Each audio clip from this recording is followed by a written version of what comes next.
there are not only more discs than you imagine, there are more discs than you can imagine. So of all the G series, I mean, you're talking about the utility of the G series. This particular one, as a matter of fact, this particular disc, you were saying how you could use this for all the events, which is not the case anymore. And I remember this is this is so-called Santa Barbara Jimmy. It's a 40 mold, weighs 117 grams, and this particular disc in '76 at Boulder, I set the world record in TRC. Okay? It was funny because Galen Preston said it, and then I said it like the next group. Do you remember what the time was? TRC, I think it was not very far compared to today's standards, but it was a 40. It's not like 234 or, yeah, you know, 80 yards basically. Almost 80 yards. But it was a good shot for one of these things. And then, a month later, I won the MTA in '76 with this disc. The same disc. And then, in April of '77 in Dallas, Texas, I threw this disc 444 feet. Same disc. Three completely different things. Well, you could make the case that TRC and MTA are both part of self-caught, but I'm just saying, those days are gone where one disc gets it all done. I think I make a pretty good DDC throw. And wasn't that disc the original DDC disc as well? Yeah, we originally played DDC with 40s. And you think that was a better thing than now? No. How much does that weigh? But what if the courts? 117. But what if the courts were 17 meters apart and we used 40s? That seems like that'd be a pretty good thing. They're not as flexible. I like the flexibility in guts. You know the guts thing, and these are DDC discs take more touch. These take less touch. It's true. You could make the case that golf has gone the way of ballistic and not so much touch. It's projectile. Yeah, it's projectile.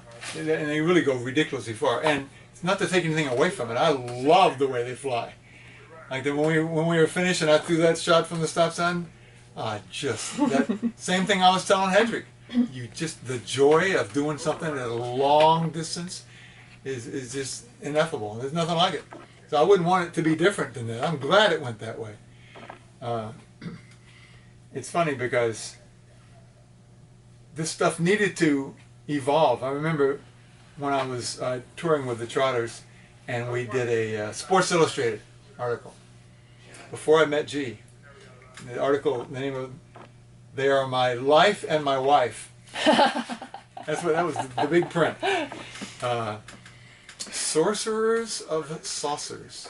And after that Sports Illustrated article, we got all kinds of letters. Dude, you know, I mentioned this in Invisible String. Dude, you're blowing it. We had it. Now you're letting Joe Sixpack and Harriet Housewife in on it. That happened a lot. People were they liked Frisbee because if it initially appealed to them, then out of just those who saw it and were drawn to it were supposedly the only people worth playing. But that's not true. We need alternative playthings in this. I already went into that whole rap on the Invisible String. I don't know if you saw it about vulture capitalism. And you didn't see the Invisible String? No, but so what did you, if any, relationship did you have to the development of the spirit of the game? I think that because that to me was what differentiated Frisbee sports from every other sport I'd ever played, which was quite a considerable list coming out of high school. You know, I was a complicated guy like a lot of us, and a lot of my Frisbee play was based on, all of my Frisbee play was based on the joy of doing it. I always, from the time I was 10 years old, first time I saw one, that was the coolest thing I ever saw. I remember it, right, it sticks up. I think that what I brought to Frisbee in terms of, it wasn't a sport, it was a and I had a tremendous passion for it, and I helped make it a sport.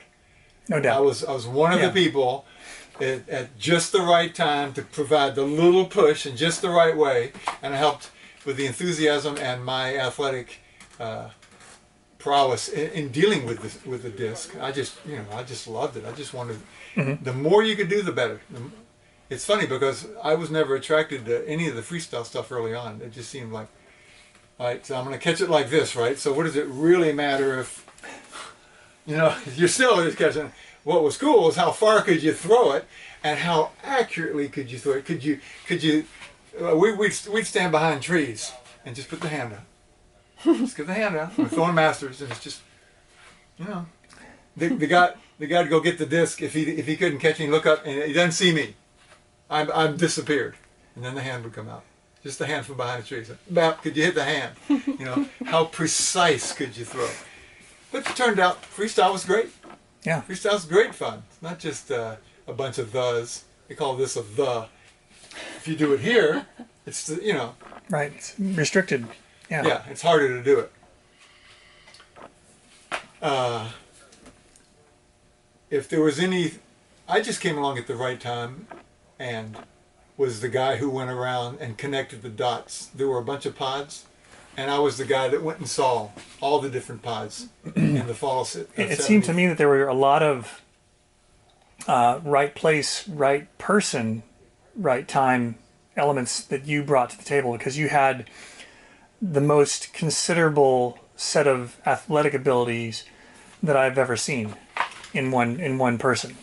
And so for you to be able to to take that package and have the energy to go around to all these other places and show it off in a sense. That's exactly what it was. It was showing it off. It was the joy of learning new stuff and the joy of being the man. Mm-hmm. I mean, I needed that. I needed that validation. I mean, we all need validation. Who doesn't grow up? I mean, that's the whole thing of growing up is you need to show that, at least in our culture, that you can do it, that you can get it done. That you're worthy.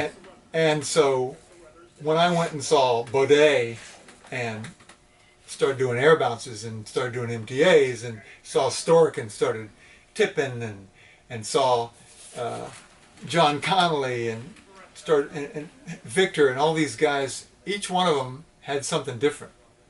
And connecting all those dots in the fall of '73, so I can say that the fall of '73, getting the Octad happening, the World Championships and the Globetrotters, there was like a year and a half in which Frisbee went from nothing to a sport. Just, there was nothing. Yeah.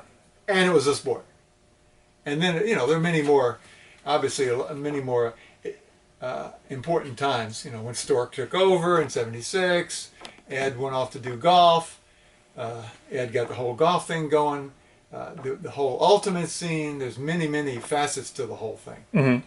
But, I just tend to know the parts that I had to do with better than the other parts. Right.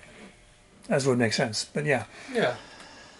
I can't say there was no sport and then there was. Right. And that was it was just that time. Yeah. It was a good time for it. So you were there at the big bang of Frisbee. Yep, I was there at the inception of it. Everyone remembers differently. I'm sure that if I talked to Joel Silver or Irv Calver, any of those guys that were in Columbia High School, they'd say, we're going along and we're just playing catch, and all of a sudden we invent this game, Ultimate. And as the different colleges start getting the different teams, Frisbee just took off. Right. And so their viewpoint is going to be from how they saw it. Right. And so everybody has their own viewpoint. I can say that the biggest catalyst of all of it was probably the Globetrotter Tour. It reached more people. More people saw that. We're playing to 15, 20,000 people a night, and we did 200 cities in 100 days. We showed a lot of people that Frisbee was a sport. Mm-hmm. And so just in terms of numbers, that was a big deal. Yeah. I mean, there was a before that and after that. And that was 73 to 74? That was 74, 75. 74, 75. Okay. It was sort of the. It takes a bunch of things to overcome that Right. good money after bad. It really did. Yeah. Because Hedrick just, So you weren't around in '68 competitively when, I mean, you didn't miss a master 100 yards but in you didn't miss the 1968. Rose Bowl is what I'm saying. That the Rose Bowl thing happened without you? Oh, that 68 thing in Roseville? Yeah. No, I wasn't there. Yeah. Who was there? Anybody that we know? Tom Baudet Yeah. was there. There were about 5 guys that could throw. Tom Baudet, Steve Sewell, Jay Shelton. That might be it in terms of the throwers. Mm-hmm. George Sappenfield maybe was there. Another early Remember that pioneer. name? Sure. George Yeah. Sappenfield. That was it for the players. There weren't very many players. Mm-hmm. And it was just a get together for the reps. And it was a flop in terms of nobody came. They tried to put out press releases and stuff. Nobody came.